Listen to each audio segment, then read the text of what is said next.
Hey, welcome back everybody to the Redshirt Sports Top 25 unveiling as we are entering the month of October.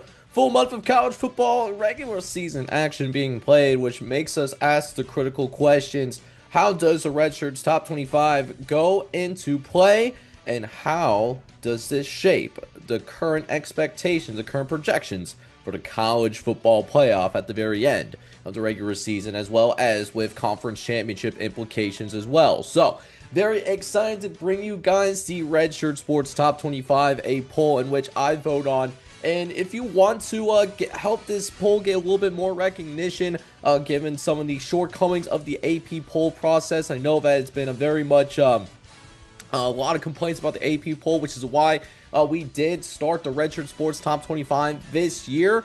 Then I need you guys to do a couple of things real fast. Go ahead and hit that like button, as well as hit that subscribe button. It does only take a handful of seconds to do, and it helps get this video out to more like-minded college football fans like yourself, as well as help the Redshirt Sports Top 25 get more overall recognition as well. So, all that being said, all that housekeeping work out of the way, let's not waste any more time. Let's go ahead and jump into what we have in terms of the Redshirt Sports Top 25.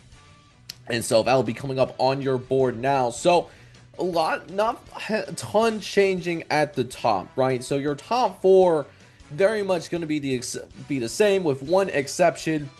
So Ohio State is going to still remain as your number one team in the nation, but Oregon, they do end up moving up to number two. Big time win against the Nittany Lions in Happy Valley in the whiteout game as well. I think that's a massive deal and a very significant resume boosting win for the Oregon Ducks. So they move up to number two. Miami is going to slide back one spot to number three. It's not because of anything that Miami did wrong. Miami was on bye this past weekend. Is because Oregon has now a better win than what Miami currently has possessed right now, with Miami right now having their best win at Notre Dame, which you could see down in number 21. But the biggest change in your top four, and they would have your final first round bye in the college football playoff, is the Ole Miss Rebels. They are the highest ranked SEC team in the nation, and for Ole Miss, they had that big time win against LSU. Got it at home. You know what? Those types of games that Ole Miss would lose in the past. But it's a different year. It's a different moment for Lane Kiffin and the boys. Trinidad Chambliss, he is a stud. There's no way around it. He is a superstar. Really picking up right where we left off after transferring up from Division II Ferris State. So big time win for Ole Miss. They're still undefeated. So they're number 4 in the nation right now.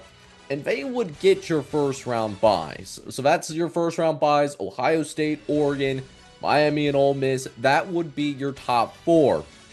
Now we'll go ahead and dive deeper into this top 25 real fast in terms of what would the rest of the first round matchups look like right now. So number 5 is Oklahoma. The Sooners also were on bye this week. They got Kent State this upcoming weekend without John Mateer. He's going to be out for this game, as well as the next couple of matchups against Texas and South Carolina. But something that this poll, I think, has done a really good job of doing so far, along with the other ballot members, is not equating, I guess, a person's value into these rankings and just going off of purely the results on the field and the resume that they put together, that complete body of work. And Oklahoma put together a really strong body of work. That's why they're here at number 5. And they would host the G5 representative, who is down at number 23. Shout out to the Memphis Tigers, getting ranked in the top 25 for the first time this year by Redshirt Sports.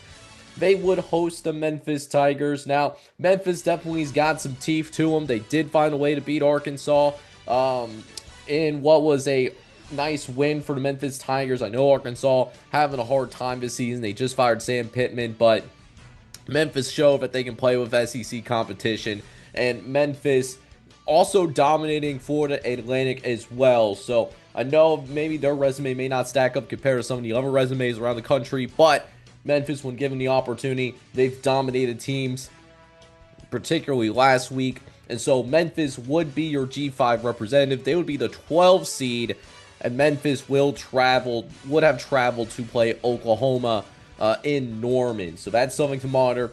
We do have a couple of ties in this poll as well. One of them is at 6 and 7 spot. So Indiana and Texas A&M are actually tied for 6 according to points earned based upon the Redshirt Sports point system assigned to every vote.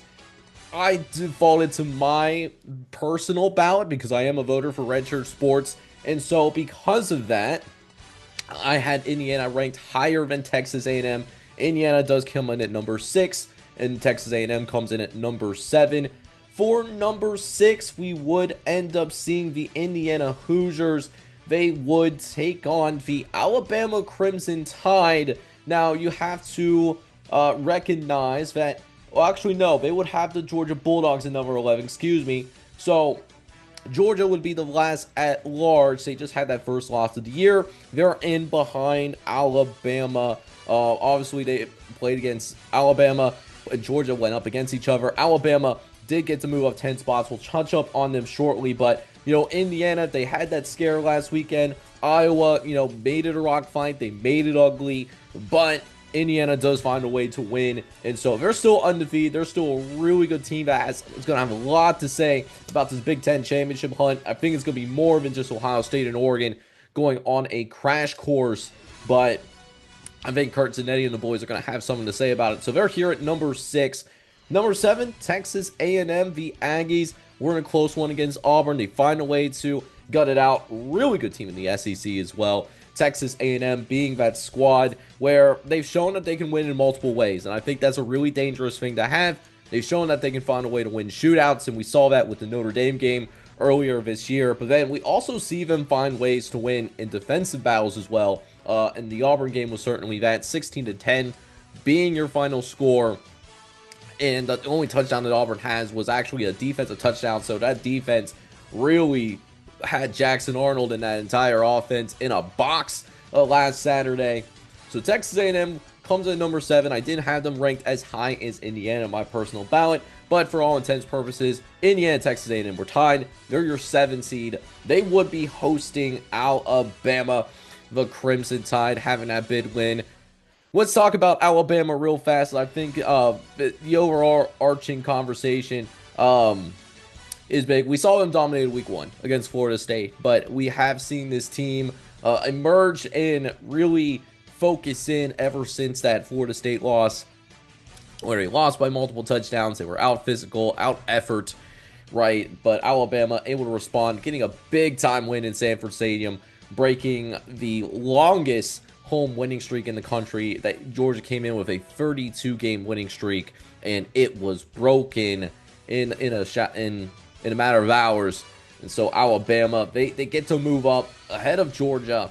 But I do want to preface this with a much larger conversation. As you can tell where Florida State is, they've moved down 12 spots. And they moved down all the way to number 19 in the nation.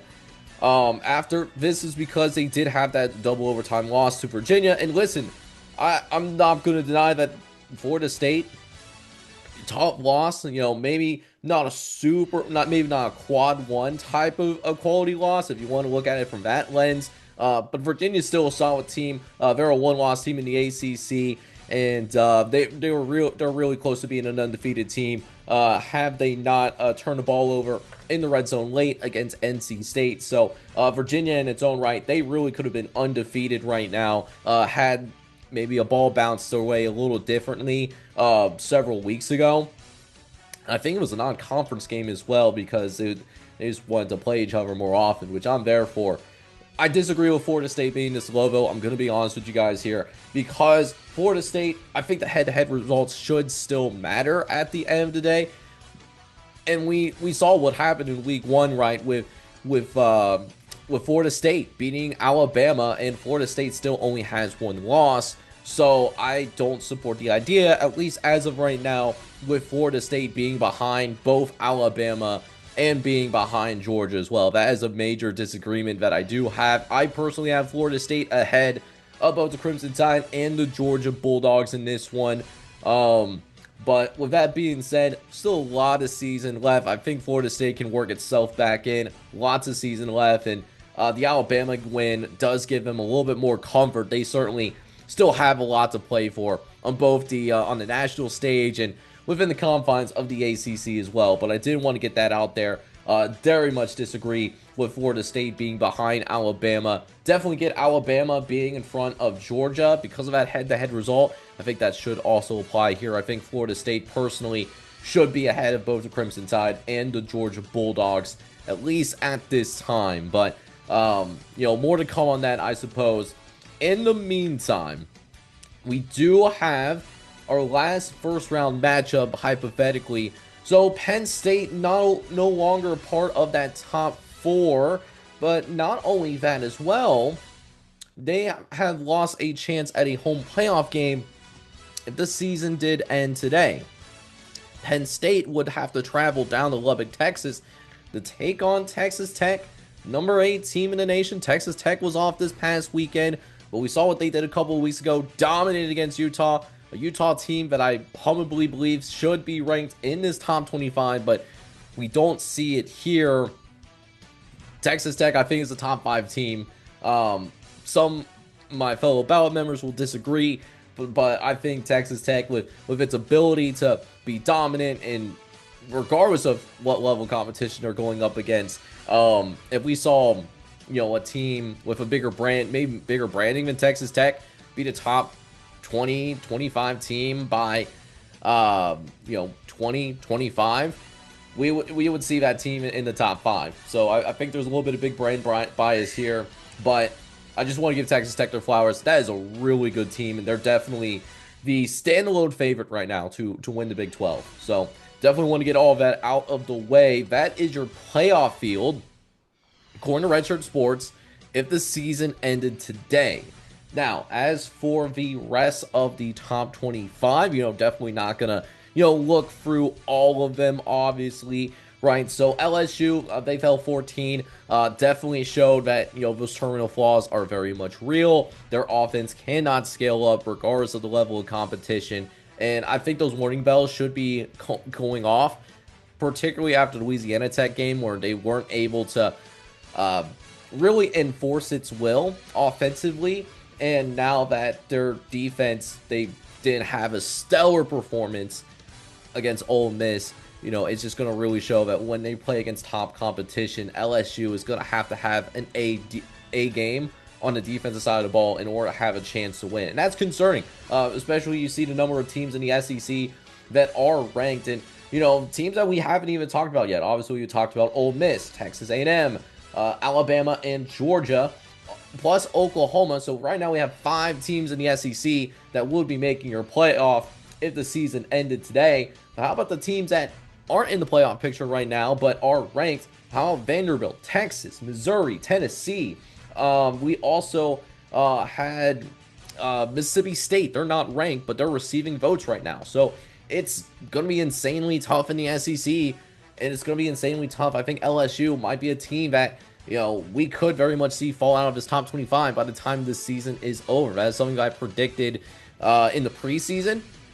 And that's something that I stand by with the Ole Miss game, something that I did see happening, and I think kind of validating that. So LSU did fall down 8 spots. They were number 6 last week. They're now at number 14 in the nation. And then just a couple of teams that are back in. We did talk about Memphis earlier. The other team that's in, Illinois. Illinois does sneak back in, number 25 in the nation in this latest poll.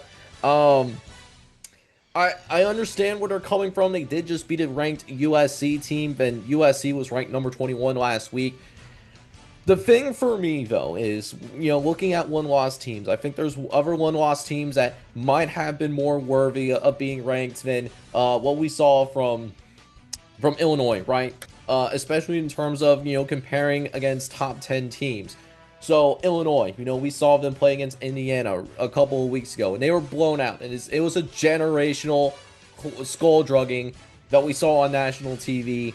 Was the biggest game that we saw in the 7:30 window a couple of weeks ago. So, Indiana's ranked in the top 10, and rightfully so. Ohio State played Washington. That's Washington's only loss. They lost by 18. but really the difference in that game was really red zone efficiency. Washington was able to find a way to move the ball downfield against Ohio State. They just couldn't finish drives, and that was really the difference there. So just really looking at it from that lens, I think there's other teams that are maybe more worthy of being ranked than Illinois right now. So I don't necessarily agree with Illinois in this top 25. I would have considered, maybe like a Washington or even a Nebraska or a Mississippi State who just went to the wire against Tennessee. Mississippi State, being that team that could really create some chaos in the SEC, even though they didn't have like those sky-high expectations to begin the year. And I'm still a little bit of a believer in USC. I think USC was a victim of having to travel across the country, playing against a wounded animal, and, last-second field goal. And particularly how the game ended, felt a little fluky. So that being said, this is going to be your top 25. Let me know how you guys feel about it down below. I know I gave my thoughts, some of my raw thoughts just looking at this poll. But let me know what you guys believe down below. And let me know if there's a team that's too high or too low. Now, if you are going to leave us a comment crediting the poll, please direct those comments to me. If it's a criticism of the poll that you see up here, please direct that to the other poll members, and you can see the full voter breakdown as well as those that are still receiving votes.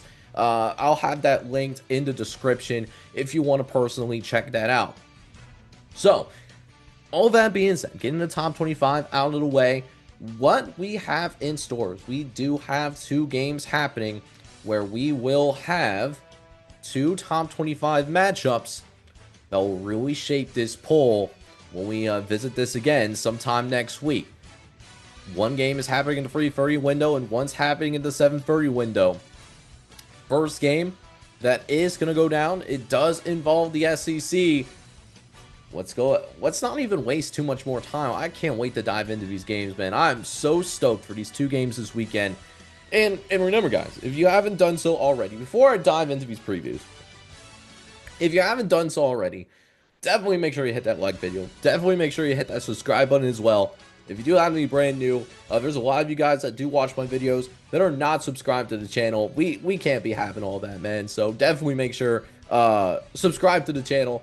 It really helps a brother out. It truly does. And so, that being said, let's go ahead and dive into these previews, right?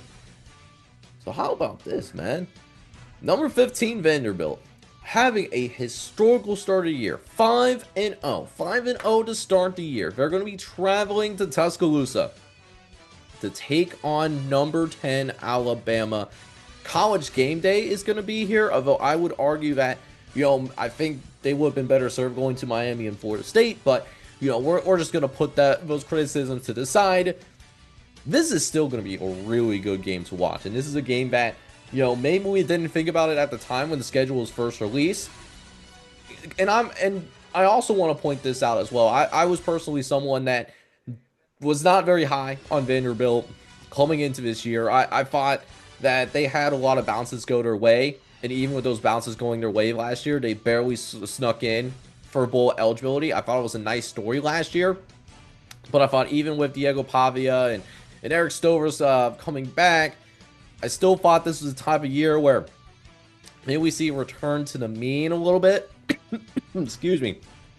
So, I just want to preface this entire preview saying that I am wrong about Vanderbilt. I did not think Vanderbilt was going to be this good, but evidently I was wrong. I was definitely wrong. And Vanderbilt, they absolutely deserve to be ranked, and I think they could be ranked higher. A real chance to really make a statement and be in a really rare territory where we see Vanderbilt secure a bowl eligibility already, and also really cement themselves deep into the SEC title hunt. Imagine saying that out loud before the season started. So I want to give Clark Leah and the entire staff flowers before we dive into it. Particularly, in the course of last week, they end up dominating. It looked a little sketchy at first for in the Utah State game. Utah State got some points up on them early, but then Vanderbilt, they really were able to lock in the second half. They looked dominant in the second half. They won 55-35. And so going into this week, they're going into this matchup, Vanderbilt is actually getting some respect. They are a 10.5-point underdog against the Crimson Tide. And they're going to be looking to really try to replicate what they did last year when this game was happening in Nashville, and when it was more of a split crowd in Nashville, able to create that 40-35 upset victory that they had last year, led by not only Diego Pavia, but it's a sneaky good receiving core. We already talked about Eric Stover, who is one of the finest tight ends in all of college football. But also some other receivers stepping up for Diego Pavia as well. Richie Hoskins is having himself an extremely nice season as well, and I think that deserves a lot of credit as well.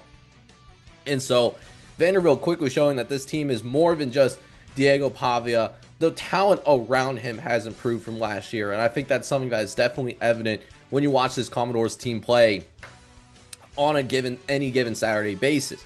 Now, Alabama is another team that deserves some flowers as well. I mean, Alabama, right after that week one slacking that they got against Florida State, a lot of people doubted them. A lot of people gave up on Alabama in week number 1 and thought that, you know, the season could very much fall off the rails extremely quickly for Alabama. But they right that ship.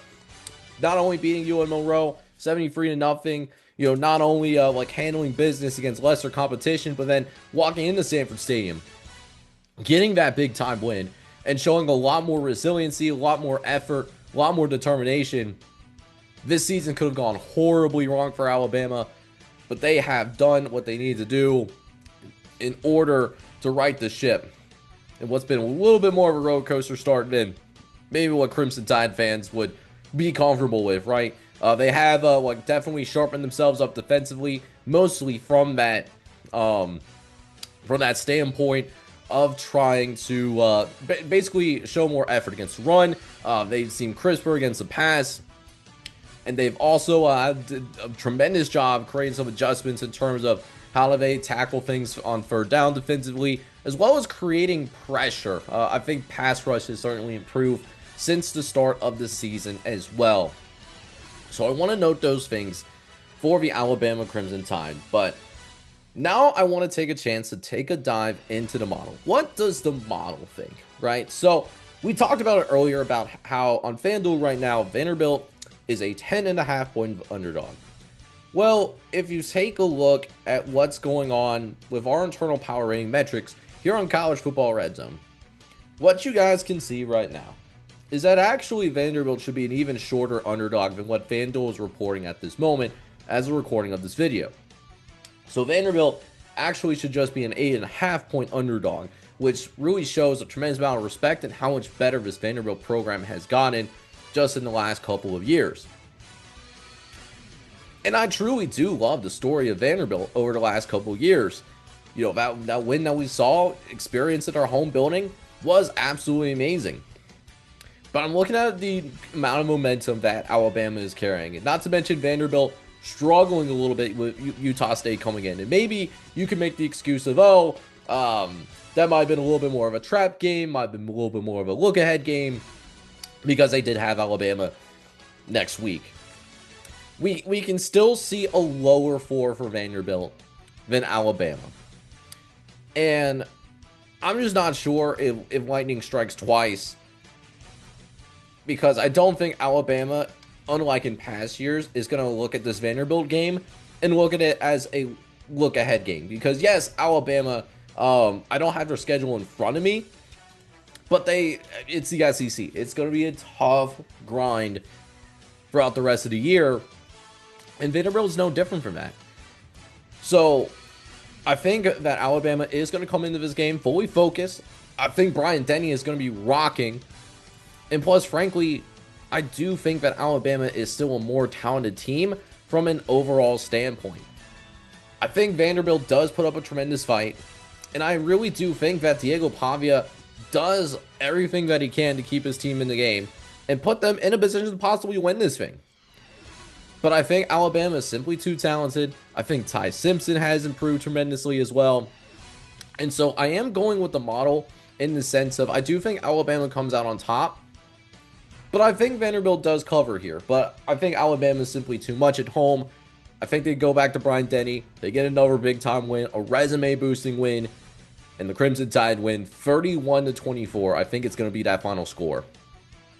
All right, so this now takes us into the other top 25 game that we do have that is going to have major implications over in the ACC as well. So the Battle of the Golden Palm, it returns October 4th as well. Undefeated and number 3 ranked Miami is going to travel down to Tallahassee, staying in the state of Florida. Miami, this Hurricanes team has not left the state of Florida this entire year, regardless of whether it's a home game or whether it's for a road game. Well, this Florida team that they're going up against is the Florida State Seminoles, not undefeated anymore. They did just suffer their first loss of the year. Still ranked, however, ranked number 19 in the nation. This is going to be a 7:30 kickoff game on ABC. Honestly, a rivalry game that is loaded with history, loaded with tradition, and has been a highly competitive series between these two programs. Miami with a very slight edge over the Florida State Seminoles. Miami currently holding the all-time series lead 35-33. And what we've seen from this Miami team so far, they obviously have shown some very elite balance. You know, one of the things that I really loved was how Carson Beck, I think we're going to see the 2023 version of him instead of what we saw from last year, which compelled him to transfer out of Georgia and come down and play for the Miami Hurricanes. He has lived up to those expectations, but it's not just about Carson Beck. It's really about the rest of this team as well. The offensive line has improved significantly, and it's turned into one of the most physical offensive lines in the entire ACC. We saw that immediately, even back in the first game, really going toe-to-toe with Notre Dame from a physicality standpoint. We also saw this team carry now a physical running attack, so it's a much more balanced offense. It's not just a quarterback who does and creates everything like Cam Ward had to do last year, and he did a phenomenal job of that. That's why he was the number 1 overall pick. And then how about the defense as well? The defense was the biggest reason why Miami fell short of major expectations last year, missed the playoffs, particularly because of a big collapse in Miami. Well, that defense looks significantly better as well. So definitely can see why Miami is one of the best teams in the nation right about now, with just everything across the board except the quarterback position. You know, I would take Cam Ward over Carson Beck, but outside of quarterback position, this is certainly a better team than last year. And Mario Cristobal, he does have all the tools to really not only make the playoff for the first time in his coaching career, but definitely the potential to really make a deep run as well into the CFP. That being said, though, this Florida State team, I know they just lost to Virginia, but that doesn't mean that they're a bad team by any means. We saw this play out with the Alabama game. They were able to be physically dominant and physically opposing against Alabama. Think about saying that out loud. That's crazy, and not very many programs have the ability to do that, but Florida State did. You know, they fell victim to a Virginia team that, you know, was ready to play, and Florida State just wasn't as focused last week. Now, you see a Florida State team, still a really good team, but then you add on to the fact that this team is going to be in wounded animal mode. This team is going to be ready to play. They're going to be a much more focused team than what we saw last week. And even last week where, you know, they played somewhat poorly, to be honest, multiple turnovers that really swung it towards the Virginia Cavaliers, a Cavaliers team that did win it fair and square. But Florida State should have won that if they just played a clean game. They didn't play that clean game. But when they have, oh boy, they can light things up, particularly in the first half. The Noles, before the last game, you know, they scored touchdowns on 10 straight possessions. They piled up 720 plus yards in the first half in their last couple of games before the Virginia game. They have a dynamic weaponry in Tommy Castellanos, who I think is an excellent quarterback, who knows how to make plays, and also Deuce Robinson, able to make big plays out on the perimeter as well. thankfully for Florida State, it's been very clear that, the transfer portal class, which was such a big issue last year, where the transfers that they brought in was a complete flop, and it led to them going 2-10 last year. Well, now they hit. It looks like it might be a lot closer to that 2023 Florida State team that's going to make a lot of noise. And they certainly have so far. So that being said, that makes this a very compelling matchup. Not just because of it's a rivalry game, but we're going to see two of these programs that are rivals be really good at the same time for the first time in a minute. And I'm so excited for this game to kick off on ABC, man. Much watched television Saturday night, man. I'll tell you what. So, in short, I mean, Miami, it's clear they're going to be looking to assert its ACC dominance and prove that it's a national championship title contender, taken more seriously than maybe what we took them as in the preseason, where we thought there was more questions. It seemed like Miami did answer a lot of those questions so far. But Florida State, man, this is their home turf. And we've shown that so far this year, Florida, it's not easy to win at Doe Campbell. Particularly with Florida State's, their ability to, really get that building rocking. And trust me, that is going to be an electric atmosphere. And generally try to slow down the momentum of Miami. Ever since that Notre Dame game, no one that Miami has played has actually even been able to compete with them and even threaten them. Can Florida State reverse that trend? That's something that I'm very curious about. And listen, the betting markets. So right now, the betting markets, whether you look at FanDuel or whether you even take a look at our internal models right now, it does show that this is going to be a highly competitive game. And dare I say it, Miami should be on upset alert, right? FanDuel has it as a 4.5-point favorite. I think it should be even shorter than that. I think Florida State should only be a 2.5-point underdog. Because really, at the end of the day, you never know what can happen in these rivalry games. Rivalry games that do carry like heavy emotion. And we talked about it.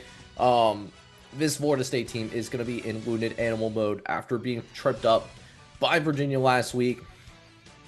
But at the same time, I think it's also okay to admit this. I think the U is back. I think this U team is legit. I think it's unlike last year where even when they were dominant early in the year, they had some flaws that weren't fully exposed that showed their ugly face late in the year. Mainly that defensive backfield that really forced Miami to give up a lot of points defensively. And not only that, but this is a team that's very good at the point of attack on both lines of scrimmage. This is, in my opinion, the best scrimmage team in the trenches in the entire conference. So I do expect Miami to control the line of scrimmage in this one, dictate the tempo with that scrimmage play, and all over the course of the game, be able to slow but surely wear down this crowd, not only defensively, but wear down the crowd noise that's going to be bonkers in Tallahassee until otherwise. So I think this is going to be an incredibly competitive game. I really do. But right now, I think I do trust Miami more than I do Florida State. I am going to disagree with the model a little bit in terms of I don't think Florida State necessarily covers. But I would actually be surprised if this ends up being a blowout in either direction, though. So because I trust Miami at this time more than I trust Florida State, I am going to roll with the Miami Hurricanes. I think Miami wins. This is going to be an incredibly fun game to watch. I think they win 34-28, but I think Florida State's going to prove also, even in a loss, that what happened against Virginia was very much a fluke as well, that they're a much better team than what they showed last Friday night. Which, with that being said, guys, that is going to wrap up the Redshirt Sports Top 25, as well as previewing the top games that are happening around the country. Let me know what you guys think down below in terms of the Redshirt Sports Top 25, as well as the two games that we previewed here tonight. With that being said, I am your host, Jake of College Football Redzone, signing off, but hope you guys are all out there having a good one. Good night, everybody.